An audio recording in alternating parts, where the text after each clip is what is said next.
اعوذ باللہ من الشیطان الرجیم بسم اللہ الرحمن الرحیم صلی اللہ تعالی علیہ وآلہ واصحابہ وسلم۔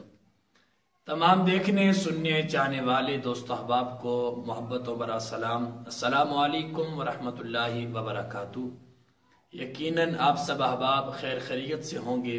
اللہ پاک آپ سب پر اپنا خصوصی کرم نازل فرمائے اور مالک آپ کی جملہ پریشانیوں مصیبتوں کو خوشیوں میں تبدیل فرمائے۔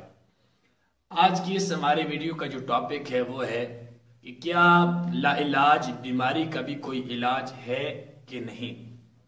اکثر آپ نے دیکھا ہوگا کہ ڈاکٹرز، حکیم یا طبیب اکثر اوقات اس سٹیج پہ پہنچ جاتے ہیں کہ وہ ہمیں کہتے ہیں کہ اب اس بیماری کا کوئی علاج نہیں، یہ لا علاج ہے۔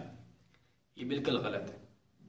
رب خود کہہ رہا ہے کہ جب میں بیماری بھیجتا ہوں تو ساتھ اس کا علاج، اس کا شفا کا علاج میں ضرور بھیجتا ہوں، ٹھیک ہے۔ تو اگر کوئی ایسی بیماری ہے جس کو لا علاج قرار دیا گیا ہے، اس کے لیے آسان سا حل آپ نے پڑھنا ہے ربہ انی مسنی الضر وانت ارحم الراحمین۔ اس آیہ مقدسہ کا لگاتار ورد و وظیفہ رکھیں، اس یقین کے ساتھ کہ مولا تیری کلام میں بڑی حکمت ہے، تیری کلام میں بڑی شفا ہے۔ ربہ انی مسنی الضر وانت ارحم الراحمین۔ کچھ دنوں کے عمل سے وہ بیماری جس کو ڈاکٹرز نے لا علاج قرار دیا گیا ہوگا، انشاءاللہ چند دنوں میں آپ اس سے فائدہ اٹھائیں گے، آپ کی وہ بیماری بالکل ختم ہو جائے گی۔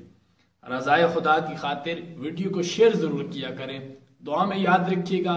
انشاءاللہ ملتے ہیں کسی نیکسٹ اچھی سی ویڈیو میں، تب تک اجازت چاہوں گا۔ السلام علیکم ورحمۃ اللہ وبرکاتہ۔